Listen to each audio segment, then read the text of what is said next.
Hello guys, இன்றைக்கி நம்ம ரேண்டமான ஒரு vlog தான் பார்க்க போகிறோம். ஃபஸ்ட்டு பார்த்திங்கன்னா சர்ப்ரைஸான ஒரு இடத்துக்கு போக போகிறோம். நெக்ஸ்ட் ஒரு ஷாப்பிங், அப்புறம் ஒரு குட்டியான ஈஸியான ஸ்வீட் ஒன்று செய்ய போகிறோம். நம்ம வீடியோவை தொடர்ந்து பாருங்கள், நிறைய யூஸ்ஃபுல்லான டிப்ஸும் கொடுத்துருக்கேன்.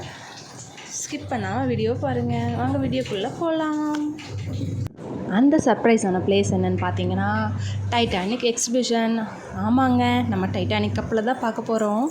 பாருங்கள், பிரம்மாண்டமான ஒரு டைட்டானிக் கப்பல் எப்படி ஒரு செட் போட்டு வச்சுருக்காங்கன்ட்டு. இது ஒரு எக்ஸிபிஷன் மாதிரி நடத்திட்டு இருந்தாங்க. இதுக்கு பார்த்திங்கன்னா என்ட்ரி டிக்கெட் ஒரு பர்சனுக்கு 60 rupees. பட் ஆனால் எனக்கு கொஞ்சம் ஓவராக தான் இருந்துச்சு. ஆனால் உள்ளே போக போக பார்த்திங்கன்னா நல்லா டைம் எடுத்து பார்க்குறக்கு நிறைய திங்ஸ் இருந்தது. அதாவது அந்த டைட்டானிக் கப்பலில் உள்ளே எப்படி இருந்திருக்குன்றதுக்கு ஒரு சின்ன மாடல் மாதிரி இருந்தது.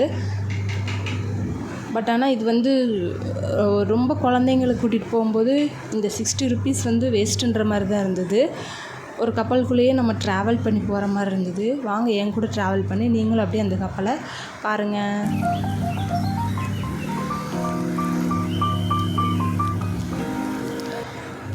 நாங்கள் லாஸ்ட் மினிட்ல போனதுனால இங்கே அவ்வளோவா கூட்டம் இல்லை.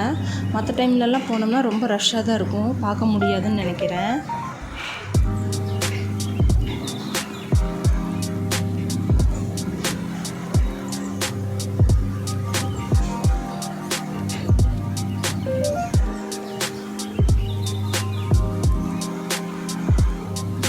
இங்கே ஒரு ஸ்டெப்பு மாதிரி இருக்குதுன்னு பார்த்தீங்களா? இது ஸ்டெப் இல்லை, சும்மா ஒரு 3D கட் அவுட்டு தான். ரொம்பவே பார்க்குறக்கு டைரெக்டாக பார்க்குறக்கே ஸ்டெப்பு மாதிரி தான் இருந்தது. அப்படியே இந்த கப்பலை விட்டு வெளியே வரும்போது தான் நம்மளுக்கு இந்த எக்ஸிபிஷனுக்கு உண்டான திங்ஸ் எல்லாமே போட்டு வச்சுருந்தாங்க. குழந்தைங்களை கூட்டிகிட்டு போகும்போது ரொம்பவே என்ஜாய் பண்ணுவாங்க. நம்ம வீட்லேயே அப்படியே அடைஞ்சிட்ருக்கிறதுக்கு பதிலாக இப்படி ஒரு வெளியே ஒரு ஷாப்பிங் வந்த மாதிரி அப்படியே வந்துட்டு போகலாம். ஃபேமிலியோட அப்புறம் ஃப்ரெண்ட்ஸோடு வர்றதுக்கு ஒரு நல்ல பிளேஸு. உள்ளே வந்து லாஸ்ட்டு டைமாக இருந்ததுனால ஒரு சில ஷாப்பெல்லாம் வந்து நிறையவே எடுத்துட்டாங்க. நாங்கள் லாஸ்ட்டு ஒரு 2 days பிஃபோர் தான் போயிருந்தோம். ஷாப்பெல்லாம் எடுத்துட்டாங்க. அப்புறம் ஒரு சில இடத்துல வந்து நம்ம இந்த ஃபோட்டோ ஷூட் பண்ணுற மாதிரியான கட் அவுட்ஸ் வந்து வச்சுருந்தாங்க. நாங்கள் வேறு எங்கேயுமே பண்ணல. லாஸ்ட்டாக ஒரு இடத்துல மட்டும் ஒரு ஜீப் மாதிரி இருந்தது. அங்கே மட்டும் இருந்து ஒரு ஃபோட்டோஸ் மட்டும் நாங்கள் கிளிக் பண்ணிட்டோம். ஃபோட்டோஸ் எடுத்துகிட்டு அப்படியே பார்த்திங்கன்னா உள்ளே ஒரு ஷாப்பிங்க்காக உள்ளே போயிட்டோம். நிறையவே பார்த்திங்கன்னா ஜெயிண்ட் வீலு ஒரு சில இது எல்லாம் போட்டிருந்தாங்க. ஆனால் இது ரேட்டு மற்ற பிளேசஸ் விட கொஞ்சம் அதிகமாக தான் இருந்தது.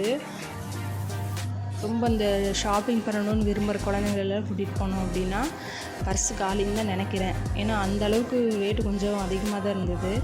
சாப்பிட்ற திங்ஸ் வாங்கிக்கலாம், சாப்பிட்றது கொஞ்சம் ரீசனபிளாக தான் இருந்தது. ஷாப்ஸுமே அதிகமாக இல்லை, மேக்ஸிமம் எல்லா ஷாப்ஸுமே எடுத்துட்டாங்க.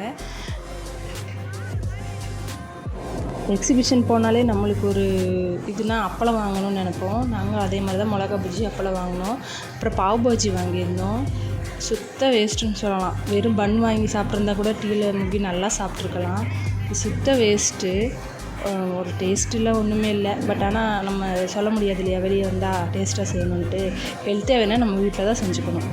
அப்புறம் பார்த்திங்கன்னா இந்த ஸ்னோ வேர்ல்டுன்னு ஒன்று போட்டிருந்தாங்க. யாருமே வந்து இந்த ஸ்னோ வேர்ல்டுக்கு வீணாக அமௌண்ட்டு கொடுத்துடாதீங்க. உள்ளே போனோம் அப்படின்னா ஒரு குரூப் சேரும்போது சும்மா நம்ம சென்ட்டு தெளிச்ச மாதிரி ஒரு இடத்த தெளிச்சு விட்றாங்க, அவ்வளோதான். டிக்கெட் பார்த்திங்கன்னா 50 rupees. குழந்தைங்கள தனியாக அனுப்ப முடியாது, அதனால் நம்ம யாரோ ஒருத்தர் கூட போய் தான் ஆகணும். 50 rupeesக்கு ஒருத்தான்னு கேட்டிங்கன்னா இல்லவே இல்லை. ஸ்னோ வேர்ல்டுன்னு சொல்லும்போது இதுக்குன்னு தனியாக எக்ஸிபிஷன் போட்டிருந்தாங்க அப்படின்னா கண்டிப்பாக குழந்தைங்கள கூட்டிகிட்டு போங்க. ஆனால் இந்த மாதிரி எக்ஸிபிஷனுக்குள்ளே ஒரு பாட்டாக இருக்கும்போது நீங்கள் கூட்டிகிட்டு போனீங்கன்னா அது வேஸ்ட்டு. அதுக்கு ஏதாவது ஒரு கேம்ஸு அந்த மாதிரி குழந்தைங்கள வந்து ஆக்டிவாக வச்சுக்கலாம் நம்ம. இப்போ இந்த பால்ஸ் போடுறதுல தான் இதில் எப்போ பார்த்தாலும் நம்மளுக்கு ஒரு குண்டா முறம் அப்படி தான் கிடைக்கும். இந்த தடவையும் பார்த்திங்கன்னா ஒரு பிளாஸ்டிக் குண்டாவை கொடுத்து அனுப்பி விட்டாங்க. அப்புறம் நம்ம ஃபேவரட்டான பஞ்சு மிட்டாய், நம்ம 90s கிட்ஸோட ரொம்ப ஃபேவரட் ஆச்சு. இந்த கப்பலை கடைசியாக ஒரு தடவை சுற்றி பார்த்துட்டு கொடுத்த 60 rupees டிக்கெட்டுக்கு ஒரு டைம் நல்லா சுற்றி பார்த்துட்டு வாங்க அப்படியே ஒரு குட்டி ஷாப்பிங் போகலாம். அவ்வளோதான், இது முடிஞ்சுது. எக்ஸிபிஷன் விட்டு போகிறோம். போயிட்டு அப்படியே வீட்டுக்கு தேவையான திங்ஸ் எல்லாம் கொஞ்சம் வாங்கிட்டு போயிடலாம். ஏன்னா நாங்கள் ரொம்ப எக்ஸ்பெக்ட் பண்ணி வந்தோம் டைம் எடுக்கும் அப்படின்னு சொல்லிட்டு. ஆனால் இங்கே டைம் எடுத்து இப்போ ஸ்பெண்ட் பண்ணுற அளவுக்கு ஒன்றுமே இல்லை. அதனால் ஒரு ஷாப்பிங் போயிட்டு நம்ம பேக்கரிக்கு தேவையான கொஞ்சம் திங்ஸ் எல்லாம் வாங்கிட்டு வந்திருந்தோம். கொஞ்சம் திங்ஸ் எல்லாம் பழசானது எல்லாமே கொஞ்சம் ரீப்ளேஸ் பண்ணலாம் அப்படின்னு சொல்லிட்டு எல்லாம் வாங்கியிருந்தோம். அப்புறம் சாக்லேட்ஸுமே ப்ரௌனிஸுக்கு கொஞ்சம் தேவைப்பட்டிருந்துச்சு. உங்களுக்கு ப்ரௌனிஸ் வேணும் அப்படின்னா கண்டிப்பாக என்னோடய வாட்ஸ்அப் நம்பருக்கு ஷார்ட்ஸில் எல்லாம் வாட்ஸ்அப் நம்பர் இருக்குது, அதில் கண்டிப்பாக நீங்கள் கான்டாக்ட் பண்ணுங்கள். நம்ம சப்ஸ்கிரைபர்ஸ்க்கு ஸ்பெஷல் ஆஃபர்ஸ் எப்போவுமே இருக்கும். இப்போ பார்த்திங்கன்னா நம்மளுக்கு தேவையான கார்பேஜ் பேக்கு, அப்புறம் இந்த ஸ்டாண்டு இதுவுமே வாங்கியிருந்தோம். இது ஒரு சில இடத்துல குவாலிட்டி இல்லாமல் இருந்தது, பட் இங்கே ஷாப்பில் நல்லாவே இருந்தது. நல்லா எல்லாமே குவாலிட்டியான இதாக இருந்ததுனால 280 ருபீஸ் சம்திங் நினைக்கிறேன். நல்லா இருந்தது, நல்லா ஸ்டெடியாக இருந்தது. இப்போ யூஸ் பண்ணி பார்த்துட்டேன். யூஸ் பண்ணி பார்த்ததுக்கப்புறமே அதில் எந்த ஒரு இதுவும் தெரியல. அப்புறம் பவுலுமே நல்லா எப்படி கொடுத்தாலுமே உடையல, நல்ல குவாலிட்டியான பிளாஸ்டிக்காக தான் இருந்தது. அப்புறம் இன்னும் ஸ்வீட் செய்கிறோன்னு சொல்லியிருந்தோம் இல்லையா, அது என்னென்னு பார்த்தீங்கன்னா மைசூர் பாகு செய்ய போகிறோம். நம்மளுக்கு எப்போ ஒரு ஸ்வீட் சாப்பிடணும்னு தோணாலும் டக்குன்னு செய்யக்கூடிய ஒரு ஸ்வீட் பார்த்திங்கன்னா மைசூர் பாகு. சிம்பிளாகவும் இருக்கும், அதே டைம் டேஸ்ட்டாகவும் இருக்கும். யாராவது ரிலேட்டிவ்ஸ் வர்றாங்கன்னா ஈஸியாகவும் செஞ்சிடலாம். இதோட மெஷர்மெண்ட் என்னென்னு பார்த்தீங்கன்னா 1 2 3 அப்படி நீங்கள் எடுத்துக்கலாம். என்னென்னு பார்த்தீங்கன்னா நம்ம கடல மாவு இருக்கு இல்லையா, கடல மாவு 1 பங்கு, சுகர் 2 பங்கு, ஆயில் ப்ளஸ் கீ ரெண்டுமே சேர்ந்து 3 பங்கு நீங்கள் எடுத்துக்கிட்டிங்க அப்படின்னா கொஞ்சம் ஸ்வீட்டான மைசூர் பாவா கிடைக்கும். இல்லை எல்லாமே ஈக்குவல் அளவாக எடுத்துட்டிங்க அப்படின்னா ஸ்வீட் அதிகமாக சாப்பிட மாட்டோம்னு சொல்கிறவங்களுக்கு அது கொஞ்சம் நல்லாயிருக்கும். இதில் பார்த்திங்கன்னா ஃபஸ்ட்டு நம்ம மைசூர் பாகு ஊற்றி வச்சுக்கிறதுக்காக ஒரு டின்னை வந்து ப்ரிப்பேர் பண்ணிகிட்ருக்கேன். மைசூர் பாக்கு வந்து பார்த்திங்கன்னா நல்ல கடலை மாவு இருக்கு இல்லையா, அதை நல்லா வறுத்துக்கோங்க. வறுத்தா அது ஒரு ஸ்மெல்லு நல்லாயிருக்கும், பச்சை வாசனை இல்லாமல். அப்புறம் வந்து வறுத்து சளிச்சிக்கோங்க, சளிச்சு எடுத்து வச்சுக்கோங்க. எடுத்து வச்சுட்டு நம்ம சுகர் வந்து பாகு காய்ச்சறக்கு சுகர் எவ்வளோ போட்டிருக்குமோ அது சுகர் வந்து தண்ணி ஊற்றும் போது உள்ளே முங்கணும், அவ்வளோதான். அதுக்கு வந்து தண்ணிக்கு வந்து ஒரு அளவெல்லாம் கிடையாது. நம்ம சுகர் ஃபுல்லாக வந்து நம்ம தண்ணிக்குள்ளே டிசால்வ் ஆகணும். தண்ணி ஊற்றினோம்னா அப்படியே முங்கி இருக்குன்னு சொல்லுவோம் இல்லையா, அந்த மாதிரி ஆயிடுச்சுனாலே போதும். அதுக்கப்புறம் பார்த்திங்கன்னா நல்லா கிளறிட்டே இருக்கணும்.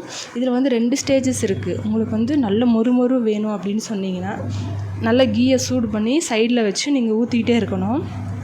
ஊற்றிக்கிட்டே இருக்கும்போது அது கிளறிட்டே இருந்தீங்கன்னா ஒரு நுரைச்ச பக்குவம் வரும். நுரைச்சதுக்கப்புறம் நீங்கள் வந்து அந்த டின்னில் ஊற்றுனீங்க அப்படின்னா அமுக்காமல் இருக்கணும். மேலே அந்த ப்ளேஸை வந்து ரொம்ப ப்ரெஸ் பண்ணாமல் இருந்தீங்க அப்படின்னா நல்ல முறுமுறுன்னு மைசூர் பாகு 90ஸில் சாப்பிடுவோம் இல்லையா, அந்த மாதிரி வரும். இல்லை சாஃப்டாக வேணும்னா நல்லா ப்ரெஸ் பண்ணி விட்டுக்கோங்க. ப்ரெஸ் பண்ணி விட்டிங்கன்னா சாஃப்டான மைசூர் பாகு கிடச்சிடும். நம்ம வீடியோஸை வந்து தொடர்ந்து பாருங்கள். இந்த மைசூர் பாகு ரெசிபி உங்களுக்கு தனியாக வேணும் அப்படின்னா வீடியோக்கு கீழே கமெண்ட்டில் டைப் பண்ணுங்கள், கண்டிப்பாக தனியாக போடலாம். நம்ம சேனலை தொடர்ந்து பாருங்கள், சப்ஸ்கிரைப் பண்ணுங்கள், பெல் ஐக்கானை கிளிக் பண்ணுங்கள், லைக் போட மறந்துடாதீங்க.